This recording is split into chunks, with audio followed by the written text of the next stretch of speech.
Terima kasih Anda masih menyaksikan Apa Kabar Indonesia Pagi. Setelah kemarin merayakan hari ulang tahun PDI Perjuangan ke-52, kini wacana pertemuan Megawati dan juga Prabowo Subianto kembali mencuat dengan kode sandi nasi goreng. Nasi goreng, betul. Katanya ada yang rindu ya dengan nasi gorengnya rindu. Ibu Mega. Betul Artinya sekali. ini kapan kira-kira nih Pak Prabowo akan datang untuk makan atau santap nasi goreng Bu Mega? Mungkin langsung saja ya kita tanyakan kepada narasumber kita yang sudah hadir pada pagi hari ini. Ada Mas Pangi Syarwi, analis politik. Mas Ipang, apa Selamat kabar? pagi, Mas Pagi Ipang. Mbak Putri, Bang Philip, pagi.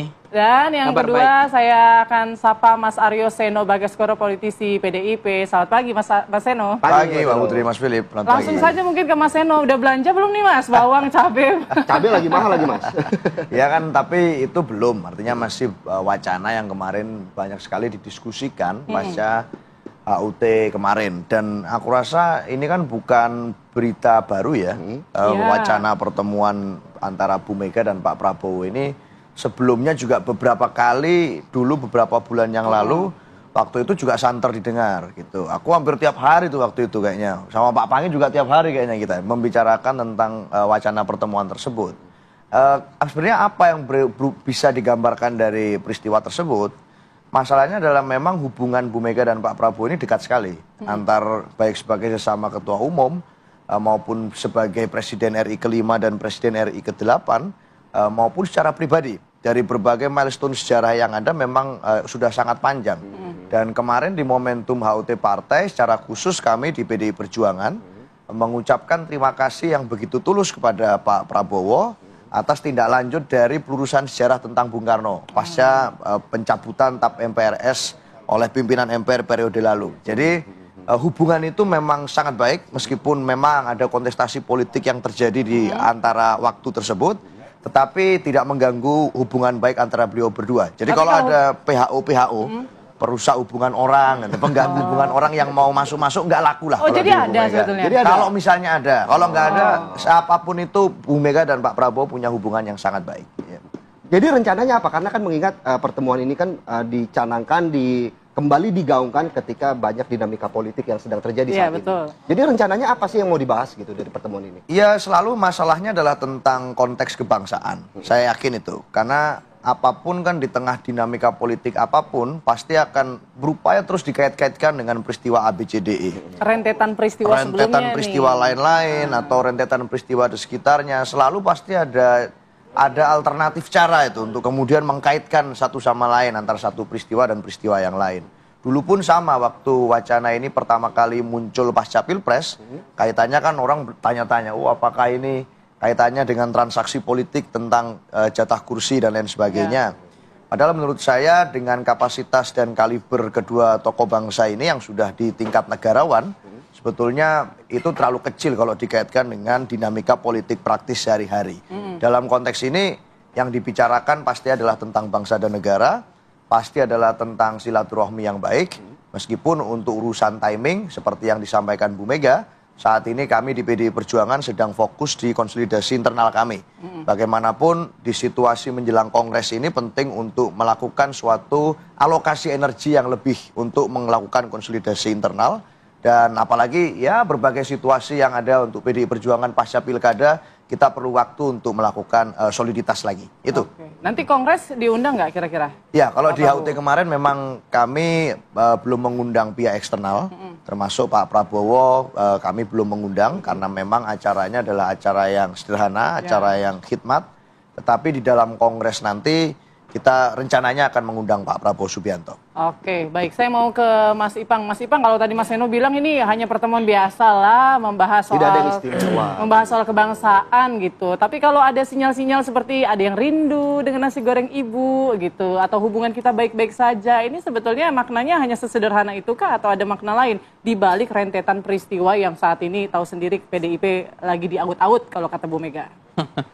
Jadi ya kita sebenarnya sebagai pengamat ya atau masyarakat biasa sipil, NGO, kelompok kepentingan kan memang tokohnya pertemunya Pak Prabowo sama Ibu Mega itu sangat yang dirindukan sebenarnya. Tidak ada ruginya sebenarnya, banyak keuntungan yang dirasakan. Tapi kemudian ini kan udah wacana yang cukup lama. Bahkan sebelum pembentukan kabinet setahu saya itu sudah ada wacana itu berembus. Tapi kemudian sampai per hari ini itu tidak terjadi. Nah, Tidak terjadi apa tidak diketahui nih ya Mas Eno tidak ya? terjadi pertemuan tersebut. Nah, tetapi sekarang ada intensitas arahnya sudah mendekati.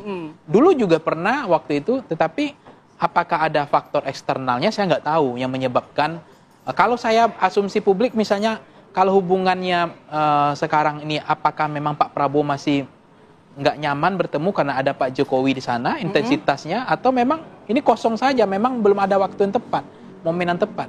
Karena jangan-jangan memang Pak Jokowi mendukung juga, atau memang ini masih nggak ketemu di situ. Jadi Pak Prabowo yang belum nyaman atau Bu Meganya yang masih belum mau gitu bertemu? Ya sebenarnya kalau memang nasi gorengnya Bu Mega itu udah nikmat ya, lezat ya, tentu pertemuan itu harus cepat. Ya. Harusnya mau ya? Mau ya, karena nasi gorengnya Bu Mega nikmat lah, lezat lah ya. Nah, tapi ini pertemuan ini nggak terjadi, faktor apa sebenarnya? Nah sebenarnya tokoh bangsa ini bertemu penting untuk keteduhan politik kita lebih adem, dan bagaimana ada pemadam kebakarannya lah, sehingga intensitasnya politik kita lebih cenderung untuk meskipun memang sama dengan partai-partai lain, untuk bertemu dengan Pak Prabowo ini kan banyak pandangan pendapat setelah itu.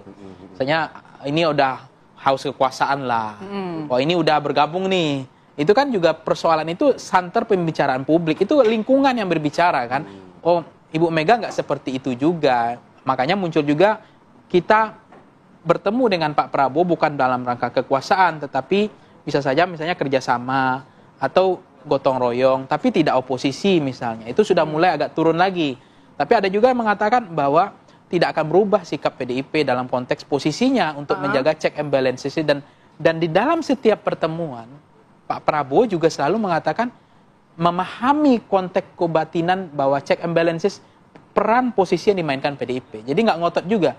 Tapi dengan intensitas KPK yang belakangan ini maunya kemana gitu? Nah, itu yang apa masih maunya liar, memang gitu ingin ya. bertemu, inginnya PDIP bergabung ke koalisi pemerintah? Kalau ya udah itu, ya KPK ngomong aja baik-baik gitu. Kan nggak mungkin Nggak KPK perlu. ngomong itu. Karena gini, intensitas arah KPK belakangan memanggil Menkumhamnya Yasona Lauli ya, itu kan bisa kita rasakan. Memanggil Ahok, kemudian memang Hasto bolak-balik dipanggil. Meskipun memang KPK anggaplah bekerja demi fakta hukum. Tapi namanya kerja biologis KPK ini kita juga bisa rasakan. Bagaimana ceritanya kalau memang itu masalah, memang ada fakta hukumnya di persidangan dari dulu. Kenapa nggak waktu PDIP berkuasa? Kenapa ketika PDIP berkuasa, kenapa KPK-nya nggak kerja? Kenapa KPK-nya kerja setelah PDIP tidak lagi berkuasa? Betul. Itu kan wajar, motif politik itu, bau amis politik itu ada di KPK. Kenapa? Kita inginkannya tidak ada namanya kerja biologis. Oh setelah orang nggak berkuasa baru dikerja-kerjain gitu. Itu nggak bisa, fakta itu kita bohongi gitu. Tapi selalu juga nggak salah juga KPK mengatakan, oh ini kami nggak ada opini, nggak ada motif politik, ini murni fakta hukum. Ya nggak masalah. Dan KPK juga baru pemimpinnya. Tapi bagaimana partikel-partikel kekuasaannya, DNA kekuasaannya? Jangan sampai kemudian orang perspektif publik memandang, oh, ini karena oposisi nih, ini karena belum bergabung aja nih. Buktinya banyak menteri-menteri Prabowo ini juga masalah secara hukum, banyak. Tapi sekarang mandek. Kenapa? Unsur biologis belum ada di KPK karena masih berkuasa. Ini problemnya Indonesia gitu. Jadi agenda penegakan hukum kita sangat miris. Sangat kegelisahan kita di situ. Ini negara feodal akhirnya, negara kekuasaan. Kenapa? Hukum itu kan harus tegak di atas panglima ya. Kekuasaan harus di bawah kan. Sekarang persoalannya agenda penegakan hukum itu harus ditaklukkan oleh realitas kekuasaan. Itu bisa kita rasakan tapi nggak bisa dibuktikan loh. Baik. Nah ini yang menjadi problem tantangan ke depan, bagaimana bahwa jangan ada lagi persoalan-persoalan ini terus terjadi. Karena persoalan, jangan kemudian persepsi publik oh kena banyak ini, mulai kader-kader PDIP dipanggil-panggil terus nih.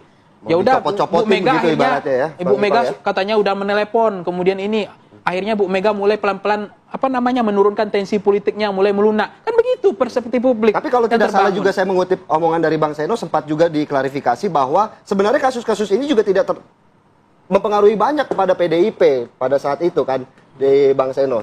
Tanggapannya mungkin ada Bang Seno. Ya kalau saya sederhana saja sebetulnya, bahwa ya kita memang dalam logika publik ini kan suka dengan konspiratif gitu loh. Bahwa ini ada kaitannya satu dengan yang lain. Bahwa kami sebagai partai politik punya pandangan politik tentu. Dan itu sudah clear disampaikan oleh Bu Mega. Sebagai politisi senior, negarawan yang selama ini kita paham betul komunikasi politik Bu Mega itu clear. Tidak pernah Clear, berbeda ya? depan dan belakang. Berbeda, tapi maknanya kemarin belum bisa kita tangkap. Nanti boleh ya Bang dijawabin Oke, nanti usai jeda boleh. berikut ya. Boleh, Ini boleh, komunikasi Bu Mega selalu clear, tapi makna dari yang tersirat di hari ulang tahun PDIP kemarin apa kira-kira? Sesaat lagi.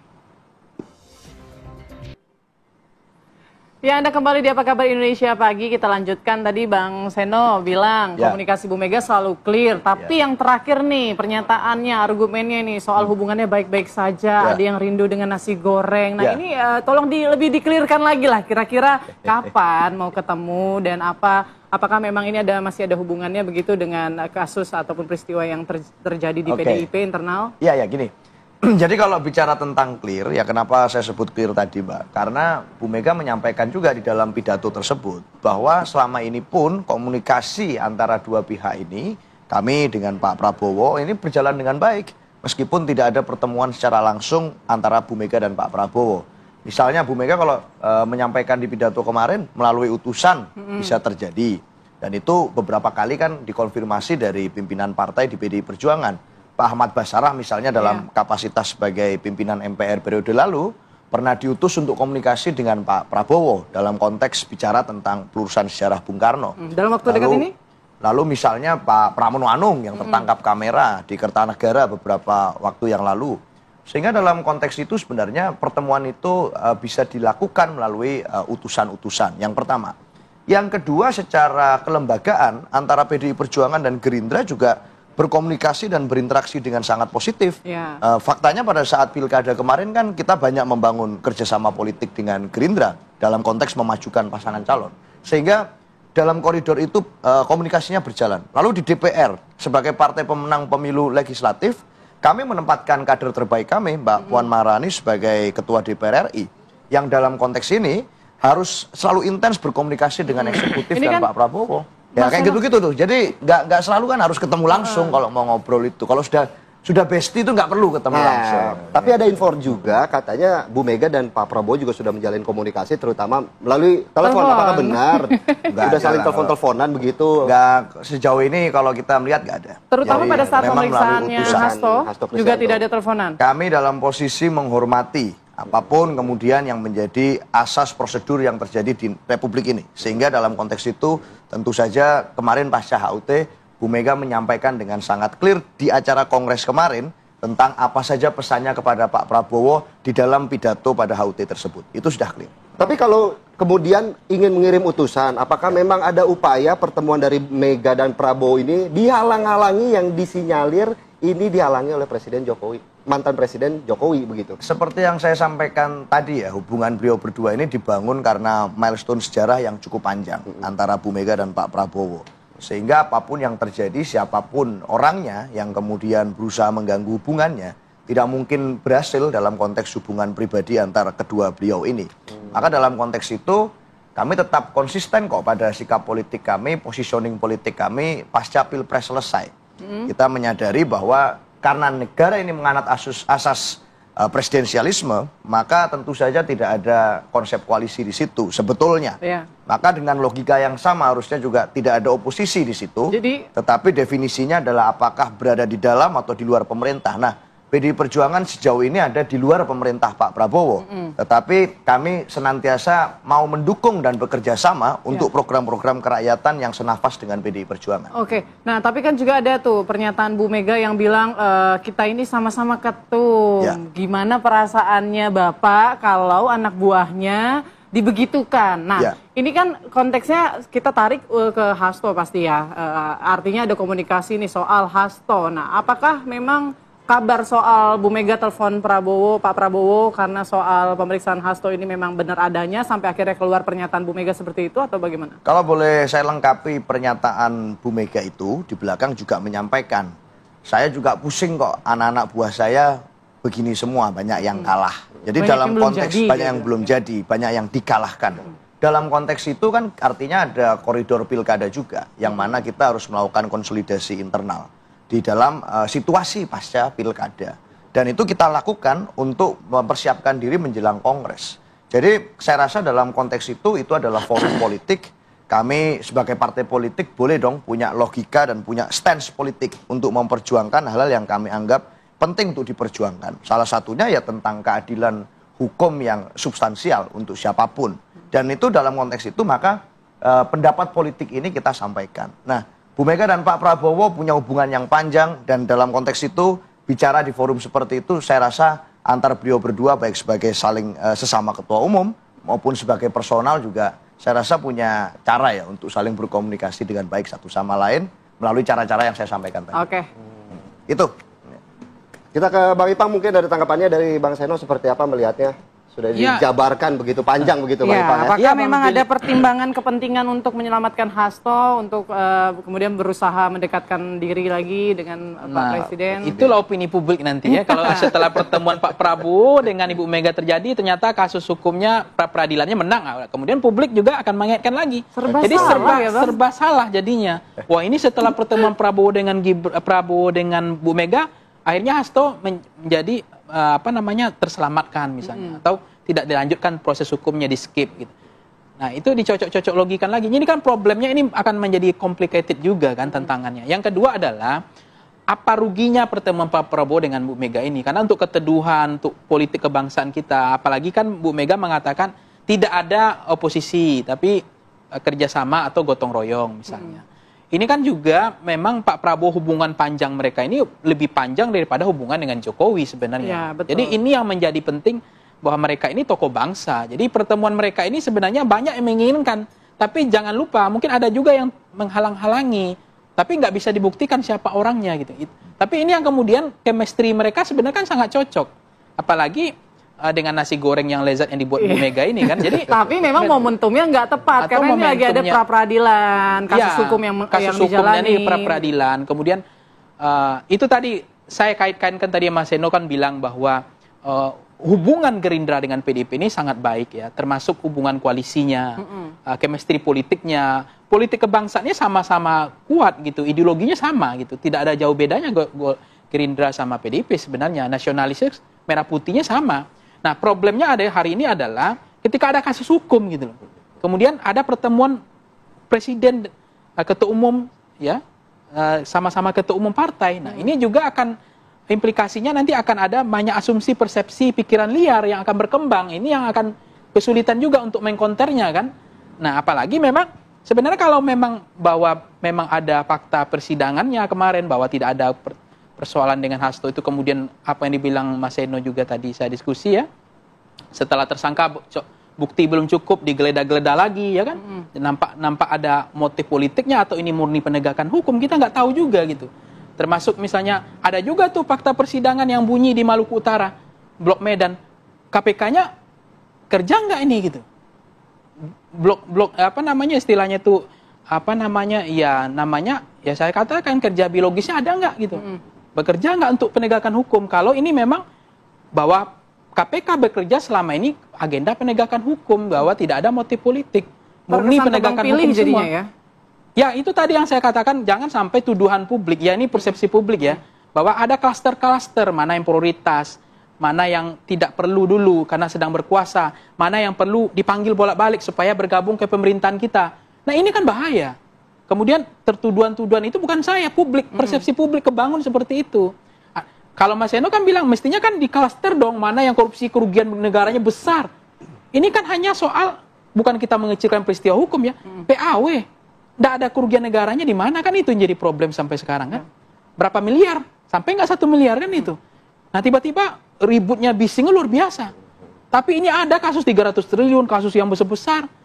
Nggak ada jadi klaster mana prioritas sama KPK hari ini kan.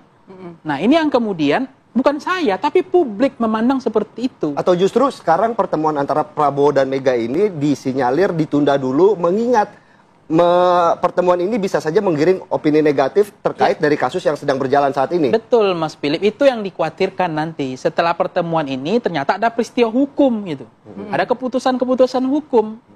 Nah ini juga akan dikait-kaitkan bahwa penegakan hukum kita tergantung agenda kekuasaan. Jadi Pak Prabowo harus bersabar Ketika- dulu lah ya, Sabar. nunggu nasi gorengnya gitu ya. Apalagi setelah pra-peradilan nih ya kan. Pra-peradilan misalnya menang nih atau kalah. Kemudian ada pertemuan sebelum itu. Nanti kan dikait-kaitkan juga nih hasil pertemuan Pak Prabowo dengan Bu Mega. Akhirnya pra-peradilannya menang kan gitu. Nah, padahal itu dua hal yang berbeda. Ini pertemuan politisi, pemimpin bangsa, negarawan, tokoh-tokoh bangsa yang besar. Sama ini ada peristiwa hukum gitu. Oke, Baik, baik. baik. Itu yang menjadi problem di situ. Baik, nih terakhir nih, kalau tadi kan sempat disampaikan Mas Ipang, kemudian ada ganjalan-ganjalan dari pihak-pihak tertentu. Tapi kan jadinya kalau memang momentum pertemuannya tidak tepat saat ini, artinya memang pertemuan Bu Mega dengan Pak Prabowo ini jadi terganjal kasus Hasto dong, terkesannya begitu. Enggak lah, yang dulu juga ada yang mengatakan terganjal kasus A, yang kapan lagi terganjal peristiwa B dan seterusnya. Memang banyak sekali asumsi-asumsi itu bisa diliarkan di tengah publik.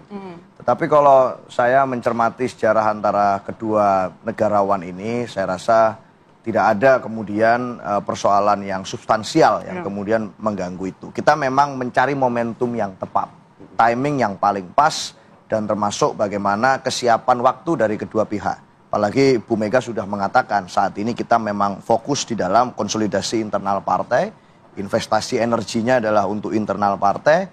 Kalau mau menunggu pertemuan yang terbaik, saya rasa kalau kami sudah jelas ya, ini yang paling clear, yaitu pada saat kongres nanti kami akan mengundang Pak Prabowo Subianto. Kalau itu yang dinanti publik kapannya, yang pasti pada saat kongres akan kami minta kesediaan Pak Presiden Prabowo untuk bersedia hadir. Itu yang pasti dulu. Yang nggak pasti nanti kita tunggu. Japri ya Mas ya? Japri. Oke, oke. Baik, terima kasih banyak sudah hadir.